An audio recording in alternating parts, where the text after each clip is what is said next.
12 men sat at one table on the last night. Ordinary men, fishermen, a tax collector, a rebel, a few names history barely bothered to write down. And within a single lifetime, almost every one of them would be hunted to the edges of the known world and killed in some of the most brutal ways the ancient world could invent. One would be crucified upside down, another flayed alive, others speared or beheaded or even sawn apart. 12 friends and 12 violent ends. But here is the strange part, and it is the reason this video exists. The Bible, the book that names all 12 of these men, tells you how exactly one of them died. One. For the other 11, Scripture simply lets go of their hands and says nothing. Everything you think you know about how the apostles died, the upside-down cross, the skinning, the saw, comes not from the Gospels at all, but from a tangle of history, tradition, and legend spun out over the centuries after. So I am going to be honest with you now, at the top, the way this channel always tries to be. Some of these deaths we can almost prove. Some rest on traditions so old and so widespread that serious historians take them seriously. And some are gorgeous, gruesome legends with almost nothing solid underneath. We're going to walk all 12, and I'm going to tell you plainly which is which, because the truth is stranger and stronger than the flattened version you were handed in Sunday school. And underneath all 12 deaths sits one question that should stop you before we even start. Every one of these men could have walked away. Every single one of them had a way out, a sentence that would have saved his life. It was not true. I never saw it. I made the whole thing up. That is all any of them had to say. Not one of them said it. By the end of this video, I want you to sit with why, because the answer is the most important thing about the whole story. Let's get into it. The New Testament names all 12 of these men. It follows them for years, through miracles and arguments and betrayals, and then it tells you how just one of them died. That gap is the shape of everything we are about to deal with, and it is worth slowing down on before we meet the 12 one by one. When you open the New Testament, the 12 apostles are everywhere. Jesus calls them by name. He sends them out 2 by 2. They ask him questions, they get things wrong, they fall asleep in the garden, they scatter when he is arrested, and then, after the resurrection, they explode outward into the world as the men who carried the whole story. And then, one by one, the book stops following them. It tells you what they preached. It almost never tells you how they died. Think about how strange that is. These are the most important human beings in the entire founding of Christianity. If anyone's death was going to be recorded in loving detail, you would expect it to be theirs. And instead, the New Testament records the death of exactly one of the 12, in a single sentence, almost in passing. Everyone else walks off the edge of the page, still alive, still traveling, still preaching, and the book closes without ever telling you what happened to them. So where does everything else come from? The upside-down cross, the man skinned alive, the apostle speared in India.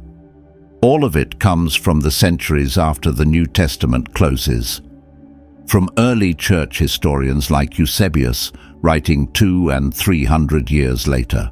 From a whole shelf of books we call the Apocryphal Acts, adventure stories about the apostles written long after they were dead, full of miracles and dramatic executions. And from local memory, the churches scattered across the world that each claimed one of the 12 as their founder and kept his story alive on the spot where they said he was buried. Now, I want to be careful here, right at the start, because this is exactly where a channel like this one can either cheat you or respect you. It would be very easy to line up 12 gruesome deaths, narrate them like established fact, and let you walk away thinking the Bible describes all of it. It does not. But it would be just as dishonest to swing the other way and say that because Scripture is silent, all of it is made up. That is not true either. Some of these traditions are early, consistent, and backed by sources outside the church entirely. So all the way through this video, I'm going to sort the evidence into 3 honest piles, and I'm going to tell you which pile we are standing in every single time. The first pile is documented history, the deaths we can support with hard, early, sometimes non-Christian evidence. That pile is small, and it matters that it is small. The second pile is strong early tradition, deaths reported early enough and consistently enough that a careful historian will say, this is probably what happened.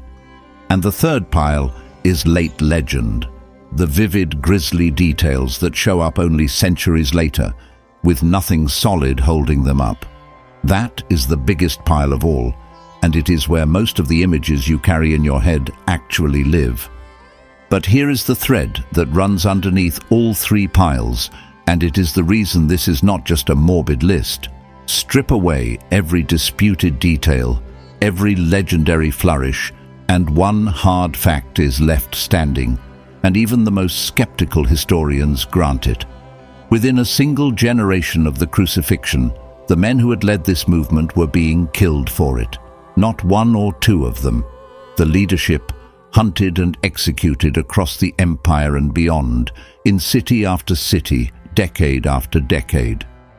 Whatever you believe about the miracles, that pattern is real, and it demands an explanation. Because these were not distant followers dying for a story they had heard second-hand.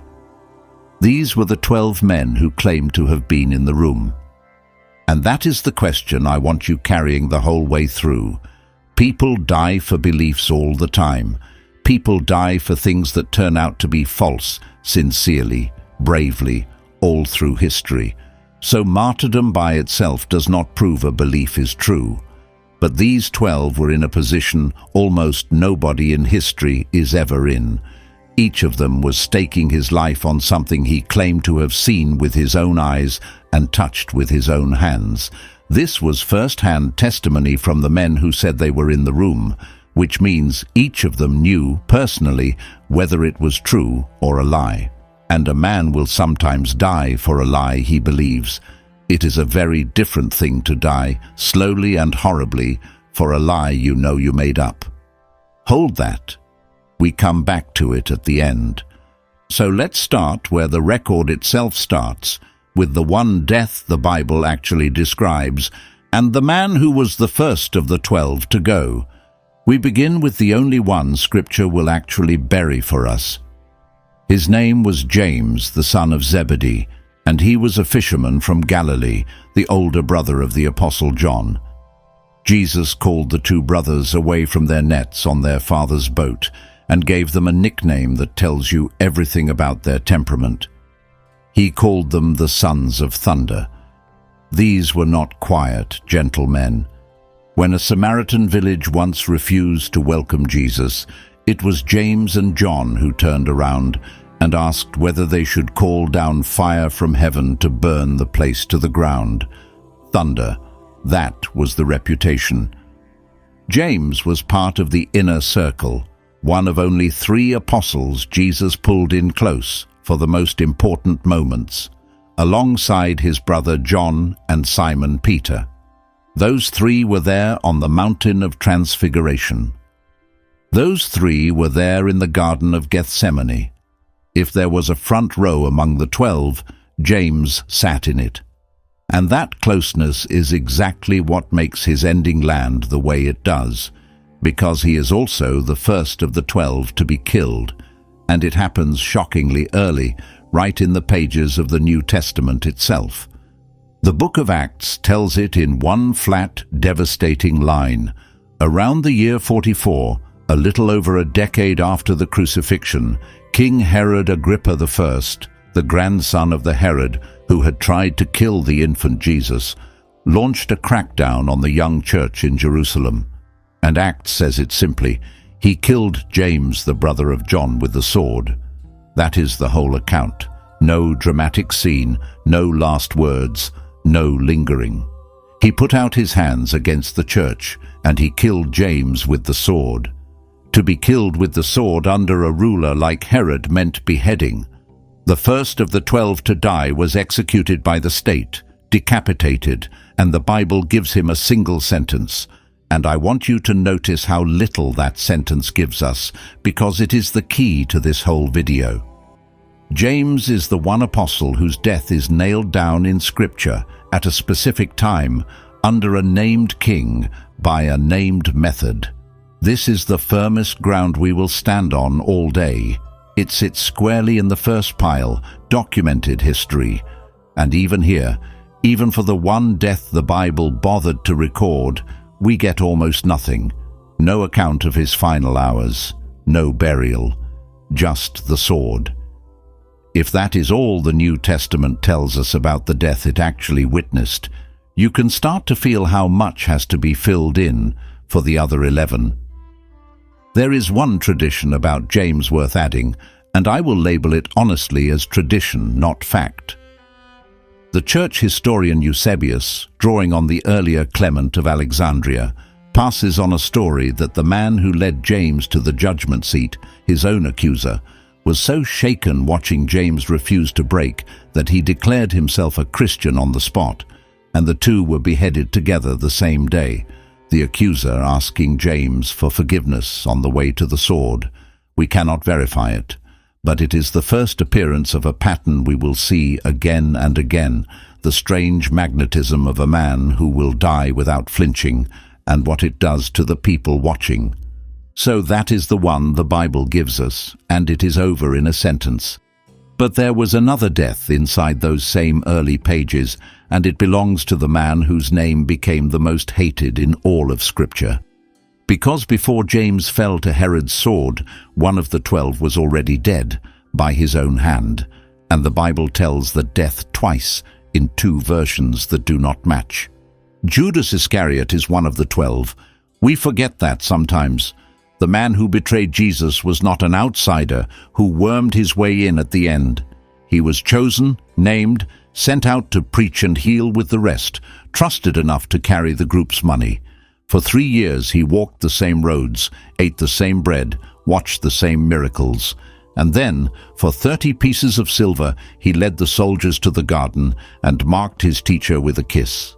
His is the second death we have to deal with, and it is the only other death of one of the 12 that the New Testament describes at all, which makes it strange and important that the Bible tells it 2 different ways. Here is the first version from the Gospel of Matthew. After Jesus is condemned, Judas is seized with remorse. He tries to give the silver back. He throws the 30 coins down on the floor of the temple in front of the priests, and then he goes out and he hangs himself. Matthew's account is a suicide of a man crushed by what he has done, unable to live inside his own guilt. The priests take the blood money, decide they cannot put it back in the treasury, and use it to buy a field to bury strangers in, a field that becomes known as the Field of Blood. Now, here is the second version from the Book of Acts, written by Luke. And it does not sound like a hanging at all. Acts says that Judas bought a field with the reward of his wickedness. And then, in one of the most vivid and grotesque lines in the New Testament, that falling headlong he burst open in the middle and all his intestines spilled out. Acts says this too became known as the Field of Blood, but for a different reason, because of the blood of Judas himself poured out on the ground. One book says he hanged himself, the other says he fell and burst, and his insides came out on a field. 2 deaths for the same man in the same Bible. And I'm not going to paper over that for you, because pretending the tension is not there would be exactly the kind of dishonesty this channel refuses.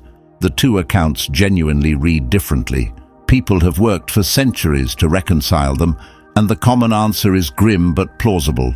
He hanged himself, as Matthew says, and then the body, left hanging in the heat, eventually fell, whether the rope broke or he was cut down, and by then decomposition had done its work, and the fall did the rest, and he burst open on the ground, as Acts describes.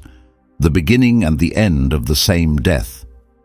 But notice what even that reconciliation admits. The most detailed death of any of the 12 still has to be pieced together from two accounts that do not obviously agree. If the record is this tangled for Judas, sitting right there in Scripture, think about the 11 it never describes at all. But Judas leaves behind a problem the others have to solve immediately, and it is the reason there even are 12 to talk about. The number 12 mattered. It was not decorative. 12 apostles for the 12 tribes of Israel, a deliberate sign that something was being rebuilt. And now the circle had a hole in it. So in the very first chapter of Acts, before anything else happens, the remaining 11 gather to fill the seat. They name two candidates who had been with Jesus from the beginning. They pray, and then they do something that sounds almost shocking to modern ears. They cast lots. They leave it to chance, or to God working through chance, and the lot falls on a man named Matthias. And just like that, the 12 are whole again, and Matthias becomes the newest member of the most dangerous club in the ancient world. And here is the quiet cruelty of it. The Bible tells you how Matthias joined the 12, and then it does exactly what it did with everyone else. It drops him.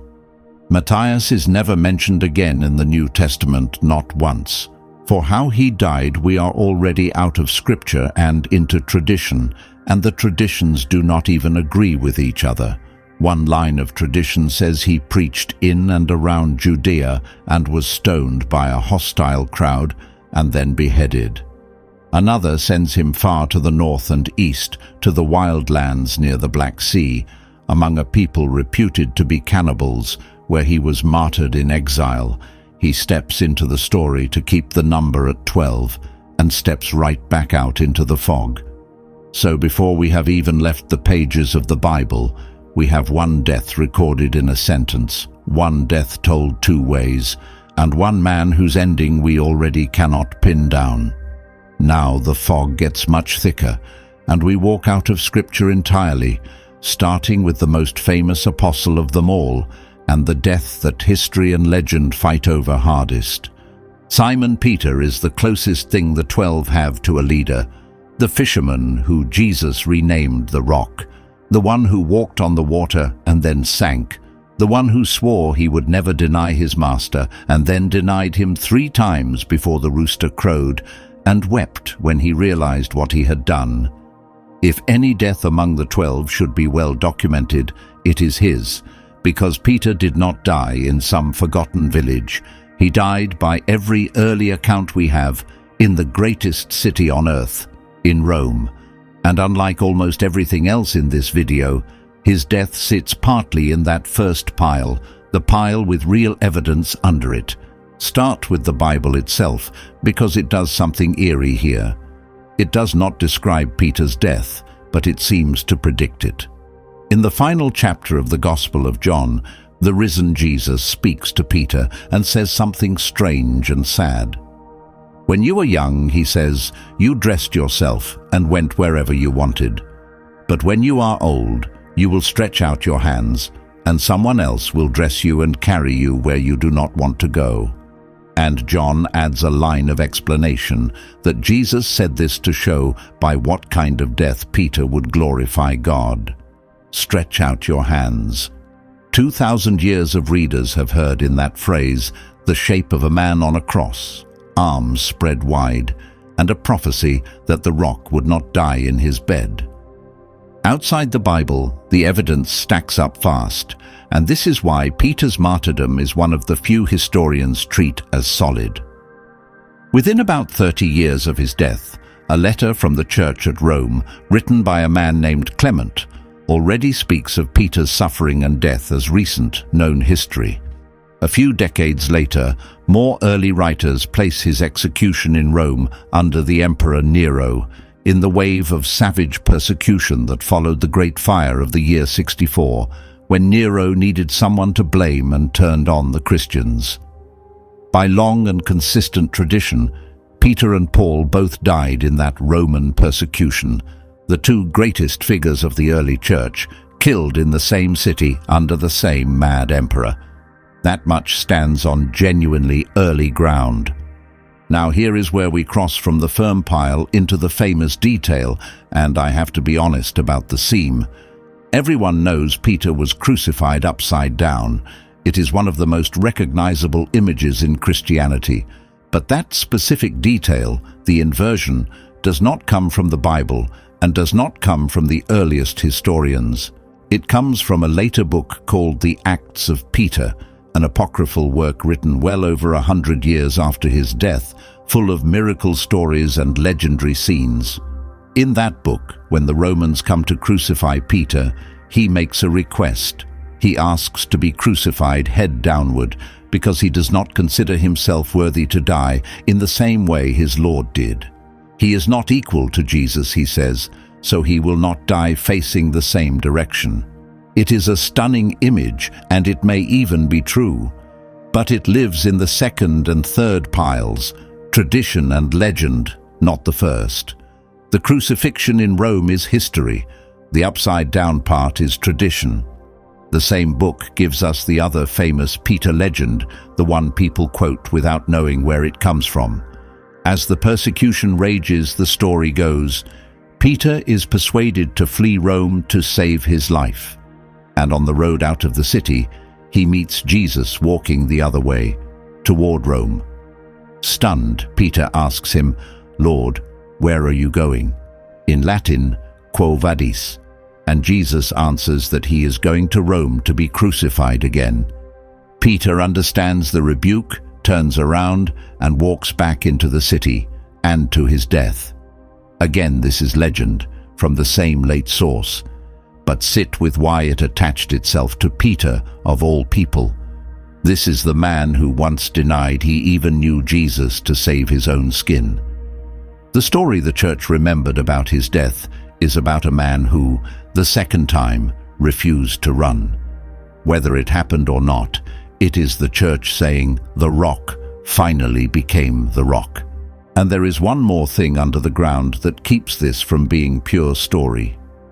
For centuries, tradition held that Peter was buried on the Vatican Hill, where the great basilica now stands.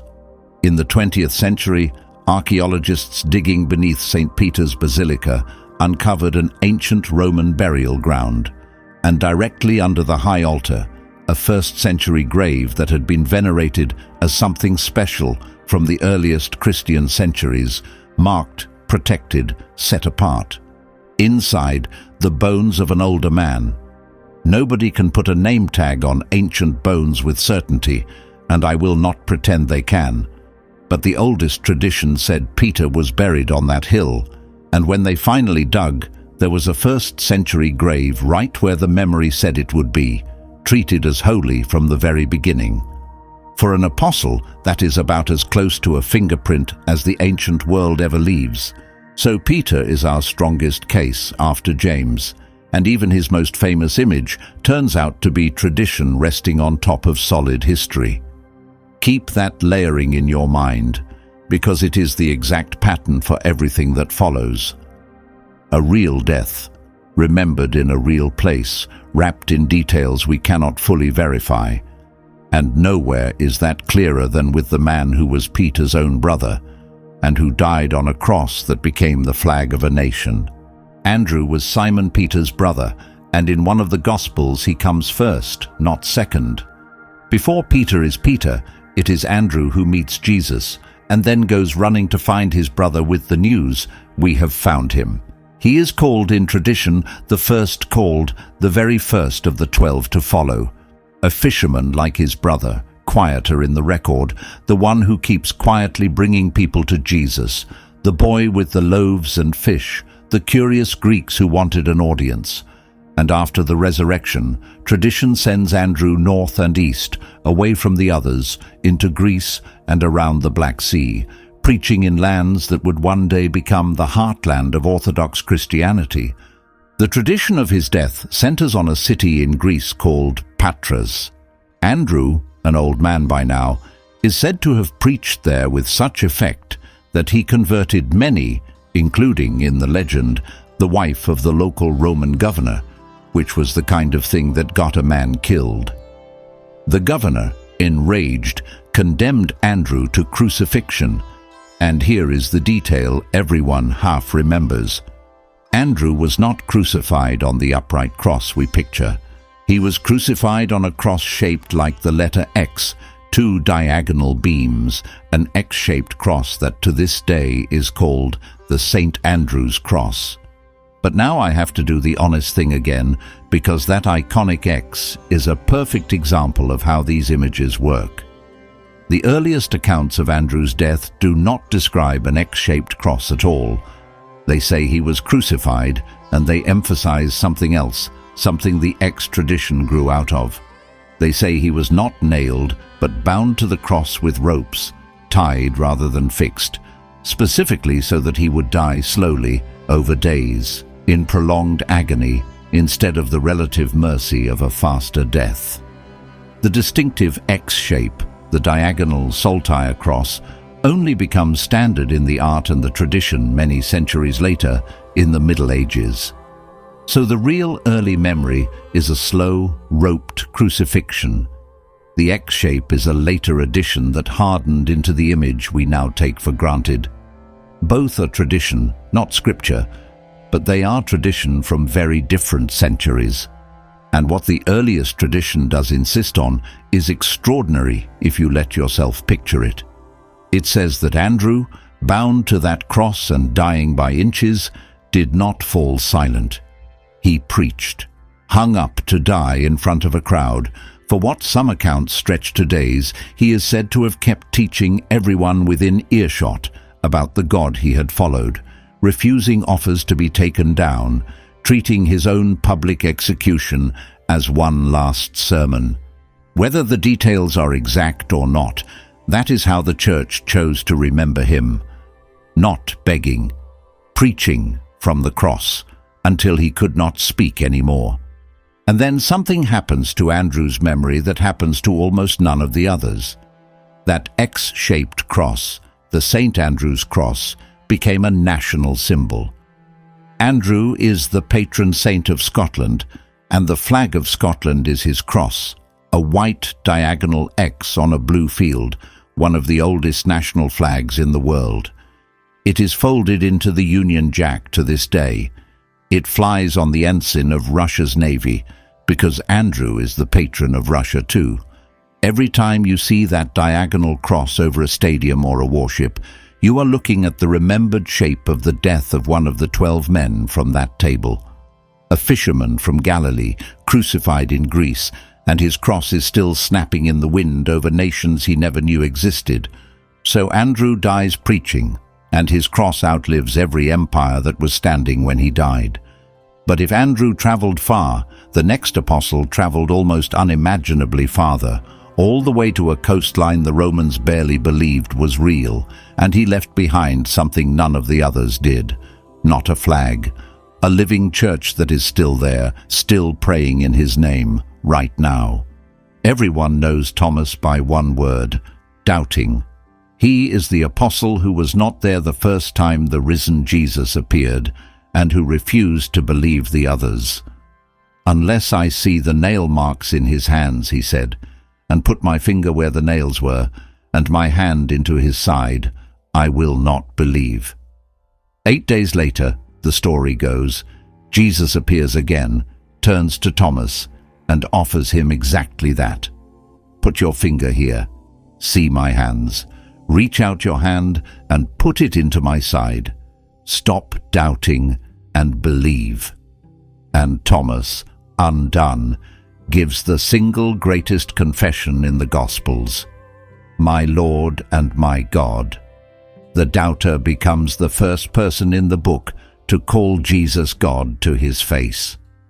And here is the irony that runs through Thomas's whole story, the one worth holding on to. The apostle we remember for doubt is, by the oldest and strongest tradition, the apostle who carried the message the farthest of any of them, not west into the Roman world like Peter and Paul, east. Thomas went east, out past the edge of the empire, along the ancient trade routes, all the way to India. The man who would not believe without touching the wounds traveled thousands of miles, to the far side of the known world to tell people about them.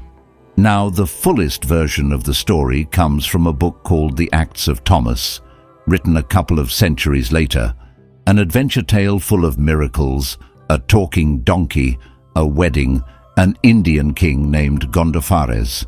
Much of it is clearly legend, and I will not sell it to you as history. But there is one striking thing underneath it.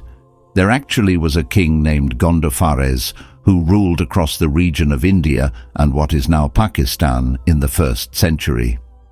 For a long time, skeptics assumed he was invented for the story.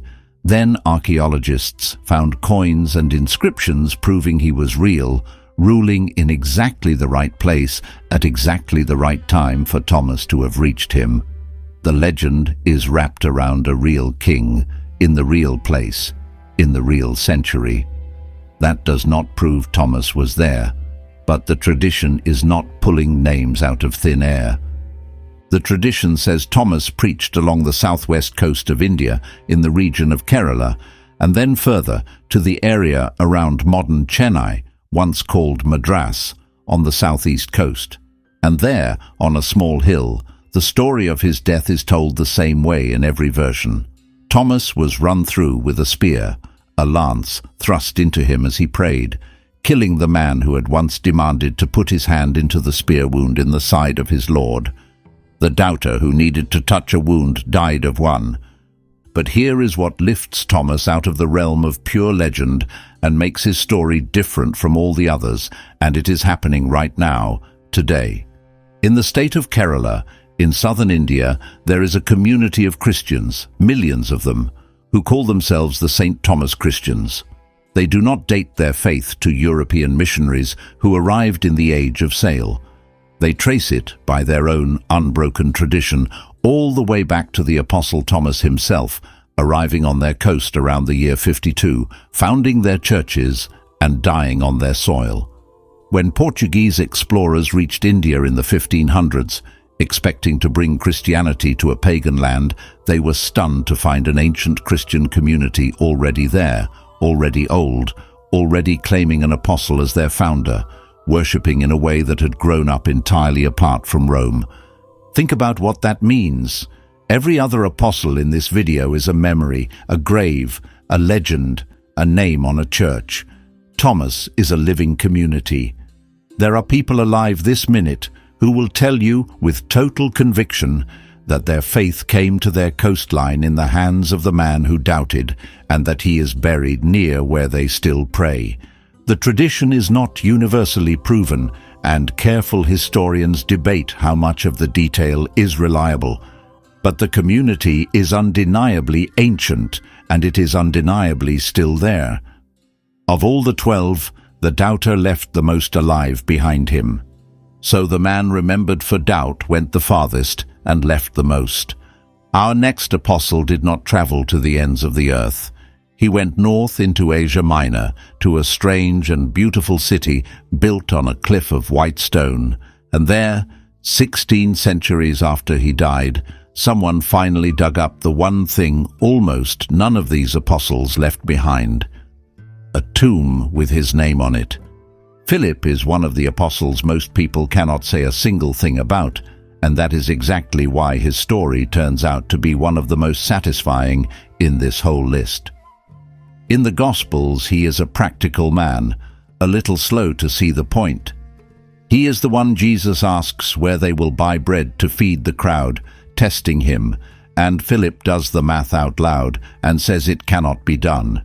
He is the one who says, at the Last Supper, "Just show us the Father, and that will be enough for us," and gets a gentle rebuke for still not understanding who he has been walking beside. An ordinary, earnest, slightly literal man, and then, like the others, he vanishes from Scripture without a death. Tradition takes Philip north into the region of Phrygia, in what is now western Turkey, to a wealthy pagan city called Hierapolis. It was a spa city, built beside hot springs that poured out over the cliffs and hardened into those famous white terraces, and it was a center for the worship of the old gods, including, in some accounts, a cult that venerated snakes. Philip is said to have come to this city as an old man and preached against its idols with enough force to threaten the whole religious economy of the place. And for that, the tradition says, the authorities put him to death. The most common version has him crucified, and like Peter, hung upside down, or in some tellings hung by his ankles from a tree, left to die inverted above the crowd. For nearly 2,000 years, that was all Philip was. A name, a city, a traditional death, nothing you could touch. And most people, if they are honest, would have quietly assumed it was mostly legend. One more apostle assigned a death and a place with nothing solid underneath. And then, in the year 2011, that changed. An Italian archaeologist named Francesco D'Andrea, who had been excavating at Hierapolis for years, announced that his team had found the tomb of the Apostle Philip. Digging on the hillside, near a large church that had long been known as the martyrdom of St. Philip, the building raised to honor his death, they uncovered a smaller, earlier church that nobody had known was there. And at its heart was a first-century Roman tomb, laid out and honored in exactly the way an apostle's grave would be, positioned as the reason the whole complex of churches had been built on that spot in the first place. D'Andrea concluded this was the original tomb of Philip, the grave the martyrium had been pointing at all along. The body later moved as the site grew. The pilgrimage center, the churches, the whole sacred architecture of the hilltop, all of it had grown up around this one grave. Now let me hold the honest line, the way I promised. Finding a tomb that an ancient community built an entire pilgrimage city around and venerated for centuries as the grave of Philip is not the same as a DNA match. We cannot prove the bones, and the body itself was moved long ago. What the discovery proves is something a little more subtle and, to me, almost more interesting. It proves that the tradition was not floating free. The people of Hierapolis, within a few generations of the apostles, were so certain that Philip had lived and died and been buried among them that they built shrine upon shrine on the exact spot, and when modern archaeologists finally cut into the hill, the grave was there, right where the memory said it would be. Like Peter under the Vatican, the shovel kept an appointment the tradition had made 2,000 years earlier. So Philip gets the rarest thing on this list, a grave you can visit, dug out of a real hill in our own lifetime. Our next apostle got the opposite. No tomb anyone can find, no living church, just the single most horrifying death in the entire tradition, and an image so disturbing that the greatest artist of the Renaissance hid his own face inside it. Now we come to the death people flinch at, and I am going to handle it carefully, because it is genuinely brutal, and this channel does not trade in gore for its own sake. The apostle is Bartholomew, who is very likely the same man the Gospel of John calls Nathanael, the one Jesus saw under the fig tree, the one Jesus praised as an Israelite in whom there is no deceit, a man without guile. He starts as almost a symbol of honesty and openness. And he is assigned by tradition the cruelest ending of any of the 12. The traditions send Bartholomew east and north, into Mesopotamia, into Persia, and above all into Armenia, the mountainous kingdom that would later become the first nation on earth to adopt Christianity as its official religion. There, the tradition says, Bartholomew converted the king's brother, and for that, the king ordered his death. And the method the tradition remembers is the one that has fixed him in art forever. Bartholomew was flayed alive, skinned. The tradition says his living skin was stripped from his body, and then, in most versions, he was beheaded or crucified on top of it. It is the most gruesome martyrdom in the entire list, and it is why, in Christian art, Bartholomew is almost always shown holding a curved knife, the flaying knife, and sometimes carrying his own skin draped over his arm like a cloak. And I have to be straight with you about how solid this is, because the more horrifying a detail is, the more carefully it deserves to be checked. The flaying is late tradition. The different regions and the different sources do not fully agree. Some say he was crucified, some beheaded, some flayed, some a combination. There is no early contemporary account nailing down the skinning as fact. It sits in the third pile, the legend pile, and I want you to know that even as the image works on you. What is more securely traditional is simply that Bartholomew carried the message into Armenia and the surrounding lands and was martyred there, and that the Armenian Church has honored him as one of its 2 founding apostles for as long as it has existed. The skinning is the unverifiable, unforgettable detail wrapped around a firmer memory of a mission and a death in the mountains. But the reason Bartholomew's death refuses to leave people alone is what it did to art, and there is one image in particular you have almost certainly seen without knowing what you were looking at. In the Sistine Chapel, on the wall behind the altar, Michelangelo painted the Last Judgment, one of the most famous paintings in the world. And there, near the center, sits Bartholomew, holding his flaying knife in one hand and his own empty hanging skin in the other. And Michelangelo did something haunting with that skin. The face on the flayed, drooping skin is not a random face. It is a distorted self-portrait. Michelangelo painted his own features onto the empty hide of the skinned apostle, a hidden signature of the artist, hanging limp from the martyr's hand in the most sacred room in the Vatican. Every day, thousands of people file past it, and most of them never notice that the greatest artist of the age chose to picture himself as the skin of the apostle who was flayed alive. Sit with that for a second, because it tells you something about the grip these deaths have. 1,500 years after an apostle was said to be skinned alive in the mountains of Armenia, the most celebrated painter in history could not resist climbing inside that horror and wearing it as a mask, using the flayed skin of Bartholomew to ask his own question about judgment and mortality, and what is left of a man at the end. The death of one of the 12 became a language artists still speak in. That is what these stories do. They do not stay in the 1st century. They crawl forward through everything that comes after. Let me pause here for just a moment and say something to you directly, because we are halfway through the 12, and this is the heart of it. If you would rather know what the oldest sources actually say about these men, the real history underneath the Sunday school picture and underneath the horror movie version too, then subscribe. That is the entire reason this channel exists. Every week we take one story people are sure they already know, and we go back to the real sources, the Gospels, the early historians, the ancient traditions and the places they still point to, and we sort the solid from the legendary and tell you honestly which is which.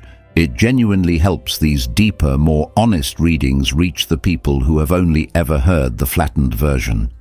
All right? Because from here, the record gets thinner and stranger, and the next few apostles are the ones even the traditions struggle to keep straight, starting with the tax collector who wrote a gospel and then walked off the map entirely. Matthew is one of the most vivid figures in the Gospels, right up until the moment we need to know how he died, and then he becomes one of the most uncertain. He was a tax collector, which in 1st century Judea meant something close to a traitor. Tax collectors worked for the Roman occupation, squeezing their own people for money and skimming a profit off the top, and they were despised, lumped in with sinners and outcasts. And Jesus walked past Matthew's tax booth, looked at the most hated kind of man in town, and said 2 words, "Follow me." And the Gospel says Matthew simply got up, left the money on the table, and went. He then threw a feast and filled his own house with tax collectors and sinners, the people no respectable teacher would touch, which was exactly the point. By strong and ancient tradition, Matthew is the author of the first Gospel, the one that bears his name, written especially for a Jewish audience to show that Jesus was the promised Messiah. So here is a man who left one of the most detailed accounts of Jesus' life that exists, thousands upon thousands of careful words. And about his own death, we have almost nothing but a scatter of contradictory guesses. Watch how the traditions splinter. One line of tradition sends Matthew to Ethiopia in Africa, where he is said to have been martyred, in some versions run through with a sword or a spear at the altar while praying, in some versions burned. Another tradition keeps him in Persia, another in Macedonia or elsewhere. Some of the oldest sources are strikingly quiet and do not clearly say he was martyred at all. The methods, when they are given, are all over the map. The sword, the spear, fire, and the locations are separated by thousands of miles. There is no consistent, early agreed account of how Matthew died. He is the clearest case in this whole video of an apostle whose death is genuinely, honestly unknown. And rather than pick the most dramatic version and sell it to you, I want to do the opposite, because this is where the honesty of the whole project actually lives. Matthew is proof of how thin the ground gets once you step past the 2 or 3 best attested apostles. Here is a man important enough to have a gospel attributed to him, one of the 4 accounts the entire Christian faith is built on, and the church could not keep a single consistent memory of how or where he died. If the record is this uncertain for the author of a gospel, you understand immediately why it is even thinner for the men who left no writings at all, which is exactly where we go next, into the most tangled corner of the 12, where even the names start to blur together. Because the last few apostles are so obscure and so easily confused with one another that for centuries people could not even agree on who was who. And hidden inside that confusion is one death that is actually better documented than almost any other in this video, if you can figure out which James we are talking about. The 9th apostle is James, the son of Alphaeus. And the first problem is that the New Testament is full of men named James. There is James, the son of Zebedee, the one Herod beheaded, who we already covered. There is this James, the son of Alphaeus, one of the 12, often called James the Less, probably to tell him apart from the first one. And there is a third James, the brother of Jesus, who was not one of the original 12 at all, but became the leader of the whole church in Jerusalem after the resurrection. 3 prominent men, one name, and the traditions about their deaths have been bleeding into each other for 2,000 years. About James, the son of Alphaeus, the actual apostle, the honest truth is that we know almost nothing. He is named in every list of the 12 and then never given a single line of his own. No stories, no sayings, no scenes. And his traditional death is correspondingly vague and probably borrowed. The most common tradition says he was martyred, sometimes by being thrown down from a height and then beaten to death with a club or a fuller's club, a heavy wooden tool used for pounding cloth. But here is the thing, that exact death, the fall from the temple and the club, is the death recorded for the other James, the brother of Jesus. Over the centuries, the two got merged, and the apostle James the Less likely inherited a death that historically belonged to James, the brother of Jesus. And that other James, the brother of Jesus, is worth stepping sideways to look at for a moment, because his death is one of the very few in this entire subject that rests in the first pile, documented history, with a source outside the Bible entirely. His death is recorded by Josephus, the Jewish historian, writing for Rome in the 1st century, no friend of the Christian movement, with no reason to invent a martyr. Josephus reports that around the year 62, in a gap between Roman governors, the high priest in Jerusalem seized the moment, convened a court, and had James, the brother of Jesus, condemned and stoned to death. a hostile, non-Christian historian writing within living memory of the event, names the man, the place, the method, and the year. For this subject, that is gold. It is one of the hardest facts we have about the death of anyone in the early church. A second early source, a Christian writer named Hegesippus, adds the vivid version that later got attached to the apostle. He says James, the brother of Jesus, was so respected, even by non-Christians, that they called him James the Just, and that when he refused to deny Christ before the crowds at the temple, they threw him down from the temple height, and when the fall did not kill him, they stoned him and finally finished him with a club. That is the dramatic scene the tradition remembers, and you can see how, over the centuries, that unforgettable death, the fall and the club, drifted onto the shadowy apostle James the Less, who had no death story of his own. So here is the honest tangle, laid bare. The apostle James, the son of Alphaeus, has a martyrdom tradition, but it is faint and probably not originally his. The well-documented death, the stoning recorded by a Roman historian, belongs to a different James, the brother of Jesus, who technically was not one of the 12. I am not going to smooth that over for you, because the smoothing over is exactly how these confusions got started in the first place.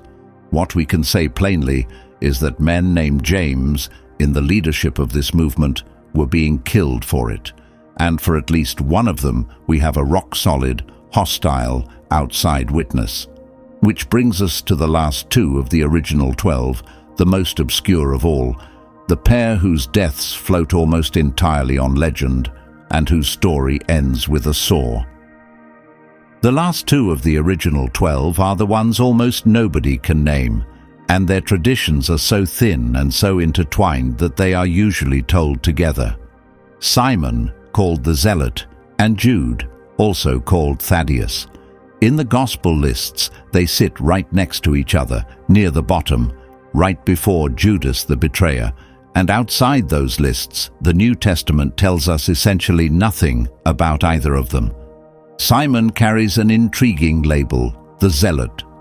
The Zealots were a fierce Jewish independence movement that wanted to throw off Roman rule by force, and if Simon came out of that world, then Jesus' inner circle held both a former tax collector who had worked for Rome, Matthew, and a former rebel who had wanted to kill Romans, Simon, at the same table. That alone tells you something about the strange group these 12 were, but about how Simon died, the traditions scatter worse than for anyone else. Some send him to Persia, some to Egypt and North Africa, a few even to Britain, and the death most often attached to his name is one of the most gruesome ever recorded.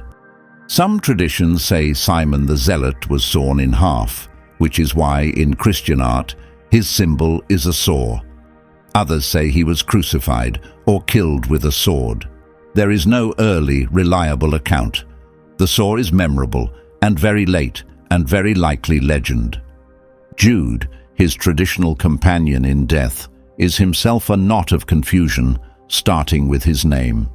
He is called Jude in some lists and Thaddeus in others, apparently the same man under two names, and he has to be carefully distinguished from Judas Iscariot, which is why the Gospel writers are at pains to call him not Iscariot. By common tradition, Jude and Simon traveled together as missionaries, often placed in Persia, and were martyred together there. Jude is usually said to have been killed with a club or an axe or a halberd, beaten or hacked to death, which is why his symbol in art is a club. And in one of the gentler ironies of the whole list, this obscure apostle, about whom we know almost nothing for certain, became one of the most beloved figures in modern popular devotion. Jude is widely honored as the patron saint of lost causes and hopeless cases, the one you pray to when everything else has failed. The apostle history almost forgot became the apostle of last resort. And I want to be completely plain about where we are standing with these two, because they are the clearest example in the video of the third pile, the legend pile, with almost nothing underneath. For Simon and Jude we have no early record, no outside witness, no consistent location, and no agreed method of death. What we have is late tradition, symbolic art, and competing local claims. It is entirely possible they were martyred exactly as the traditions say. It is also possible the specific deaths, the saw, the club, the country, were filled in by later generations who could not bear to leave 2 of the 12 as blanks. Either way, the honest verdict is the same. We do not know how Simon and Jude died. We only know the church remembered them as men who died for the same reason all the others did. So that is 11 of the 12, counting Judas and his replacement Matthias, and a pattern has locked into place. Almost every one of them, by tradition, was hunted down and killed. Almost everyone. Because there is one apostle left, and his story breaks the pattern completely. He is the only one the tradition says was never martyred at all, the only one who died old and died free. And even his survival came with a scene of attempted murder that reads like something out of a nightmare. John is the last of the 12, and in many ways the closest of all of them to Jesus. He was the younger brother of James, the other son of thunder. He calls himself in his own gospel the disciple whom Jesus loved. He was the one who leaned against Jesus at the Last Supper. He was, by tradition, the only one of the 12 who did not flee at the crucifixion, the one who stood at the foot of the cross while the others hid, and to whom the dying Jesus entrusted the care of his own mother. "Woman, behold your son," and to John, "Behold your mother." Of all the 12, John was there at the very end, and John is the one whose end is completely different from everyone else's. Because John, by strong and ancient tradition, was not martyred. He is the single exception, the one apostle who died a natural death of old age. But do not imagine his life was safe. The most famous story of John's later years is a story of a martyrdom that failed. An early Christian writer, Tertullian, records a tradition that John was arrested and brought to Rome, and that they tried to execute him by throwing him into a cauldron of boiling oil. And John, the tradition says, came out unharmed, stepped out of the boiling oil alive, untouched, and the execution simply did not take. Whatever you make of the miracle, notice the shape of the story. They tried to kill John the same way they killed the others. It is just that, in his case, the tradition says it did not work. Having failed to kill him, the authorities did the next thing. They exiled him. John was banished to a small, rocky, wind-scoured island in the Aegean Sea called Patmos, a place of isolation, cut off from his churches and his people. And it was there, alone on that island, that the oldest and strongest John tradition places the writing of the last book of the Bible, the book of Revelation, the vision of the end of all things, dictated by an old man in exile on a prison island. The apostle they could not burn to death, they tried to erase by isolation, and instead he produced the strangest, most enduring vision in all of Scripture. And then, unlike every other man in this video, John was allowed to grow old. Tradition says he was eventually released, that he settled in the great city of Ephesus in what is now Western Turkey, and that he lived there to a very great age, into his 90s, dying peacefully around the end of the 1st century, the last surviving eyewitness, the last man alive who had leaned against Jesus at that table. There is a tender old story that in his final years, too frail to preach a sermon, he would be carried into the gathering and would say only one line over and over, "Little children, love one another." And when they asked him why he only ever said that, he answered that it was the Lord's command, and if only this is done, it is enough. The Son of Thunder at the end reduced to a single gentle sentence. But here is the detail that ties John back to all the others, and it is important because it would be easy to think John simply escaped. He did not escape the cost. He watched his own brother James become the first of the 12 to be executed.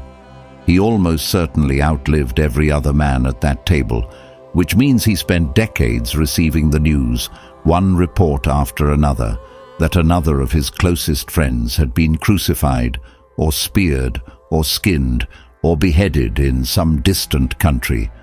He was the one who had to keep living while the others died, and the ancient church, sensing that his was not a lesser fate but a different kind of hard one, gave him a telling title. They called him a living martyr, a man who bore witness in every way but the dying, who paid the full price of loyalty and was simply not permitted the release of a quick end. He outlived them all and carried all of them, so there they are, all 12, and the 2 who round out the number, Judas who fell, and Matthias who took his place. 11 violent deaths by tradition, 1 man left to grow old, carrying the memory of the rest. And now I owe you the honest reckoning I promised at the very beginning, because we have walked through a lot of crosses and spears and swords, and you deserve to know plainly how much of it we can actually prove. Let me put all 12 back on the table and sort them honestly into the 3 piles I promised you at the start, because the picture that emerges is not the one most people carry, and it is more interesting than the tidy version. In the first pile, documented history, the deaths we can actually support with hard early evidence, there are only a few. The execution of James the son of Zebedee, recorded plainly in the book of Acts. The martyrdom of Peter in Rome under Nero, supported by multiple early sources and a grave right where the tradition said it would be.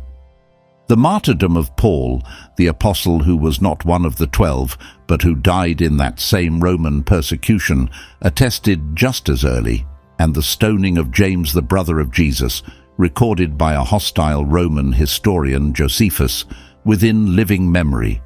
That is essentially the list of the securely documented. 4 or 5 deaths out of everyone in the whole story. That is the honest flaw. In the second pile, strong early tradition, deaths reported early enough and consistently enough that careful historians take them seriously even without a contemporary record. We can add a few more. Thomas in India, backed by that stubborn, ancient, still-living community on the Indian coast. Andrew in Greece. These are not certainties, but they are not idle stories either. They are traditions with real weight, early roots, and staying power. And in the third pile, late legend, sits most of the rest. And most of the images you came in with, the upside-down cross, the flaying knife, the saw, the specific countries and methods for Matthew, for Bartholomew, for Simon, for Jude, for James the Less, for Matthias. Real men, remembered as martyrs, but with deaths filled in by traditions that show up centuries later in the storybooks, with little solid underneath. And I know that might feel at first like a letdown. You came for 12 tragic deaths, and I have just told you that we can only really prove a handful, and that the most vivid details are the least certain. A scholar named Sean McDowell spent years doing exactly this kind of careful sorting, weighing the evidence for each apostle's martyrdom one by one, and he came out roughly where we just did, that only a few can be established with real historical confidence, and the rest range from probable down to legendary. If we were only after gore, that would be a disappointing result, but we were never only after gore, because underneath the sorting, something survives that is far more important than any single method of death, and it survives even the most skeptical version of the story. Here is what survives.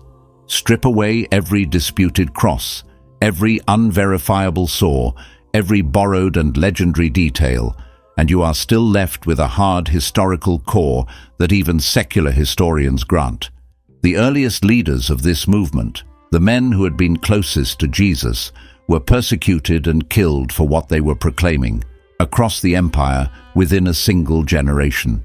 James, provably, Peter and Paul on solid ground, James, the brother of Jesus, on the record of a hostile witness, others on traditions strong enough to respect.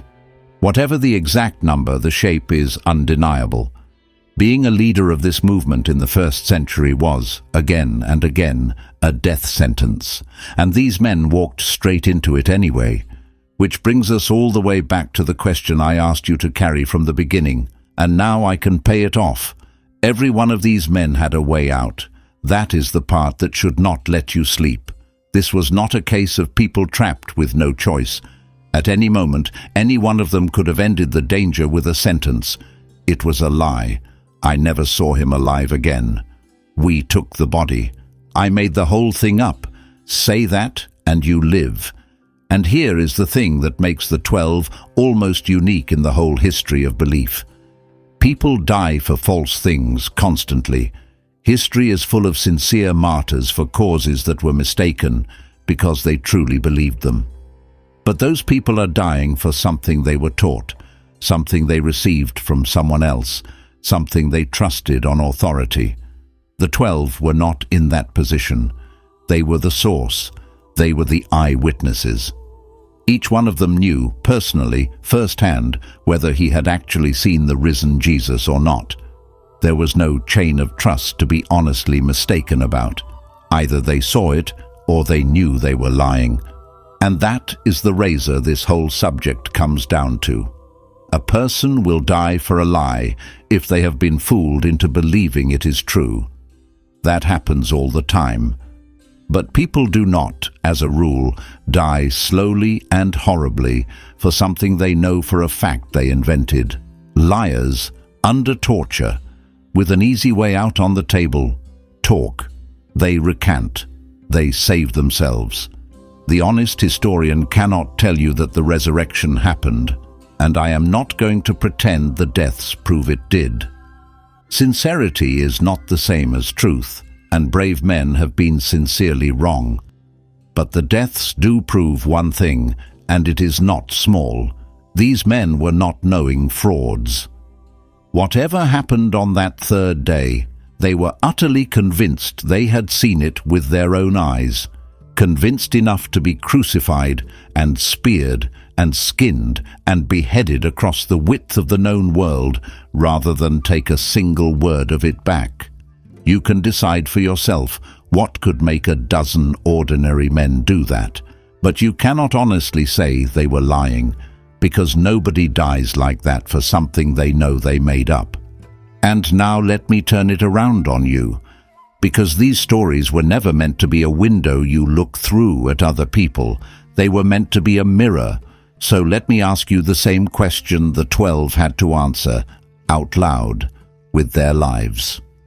What do you actually believe strongly enough that you could not be tortured out of it? Not what you say you believe, not what looks good to hold. What could you not deny with a knife against your throat and an easy way out on the table? Most of us, if we are honest, are not sure. These 12 men were sure. Whatever else you take from their deaths, take that. They were sure of what they had seen, all the way down, all the way to the end. And the question of what could make someone that certain is one worth sitting with long after this video is over. Which brings us all the way back around to where we began. We started with 12 men at one table on their last night together, and a promise to tell you honestly how they died. What we found was messier and better than 12 tidy graves. One death recorded in Scripture, a handful more we can genuinely prove, a cluster we can reasonably trust, and a great deal of vivid, unforgettable legend layered on top of real men whose actual endings history simply did not keep. The upside-down cross, the flaying, the saw, most of that lives in the legend pile, and I would rather you know that than believe a flattened version that falls apart the first time someone pushes on it. But what we also found is the thing that does not wash away, no matter how skeptical you get. A dozen ordinary men, fishermen and tax collectors, and one former rebel, scattered from Rome to India, who died in far countries rather than take back what they said they had seen. Every one of them with a way out, not one of them taking it. That is history, not legend, and it is the bedrock the legends grew on. That is the whole reason this channel exists. To go back to what the record actually says, to sort the solid from the legendary without flinching from either, and to be honest with you about where the certainty ends and the mystery begins. So here is the thought worth carrying with you. 12 men saw something, or believed with everything in them that they had, and it changed what they were willing to die for. 11 of them paid in blood, and the 12th paid by outliving all the others and carrying their memory to the end. The question their deaths leave in your hands is not really about them. It is about you. What would you refuse to deny even then? If this made you see these 12 names as real men for the first time, subscribe. Because next we are following the 13th man, the one who was not at that table at all. Paul. The man who started out hunting Christians to their deaths, who held the coats while they stoned the first martyr, and who ended up executed on a Roman road for the very faith he had tried to destroy. His road to that sword is one of the strangest turns in the entire book, and the video on screen right now pulls another hidden thread out of these same first-century roads. Go ahead and click it. I think you will want to see where it leads.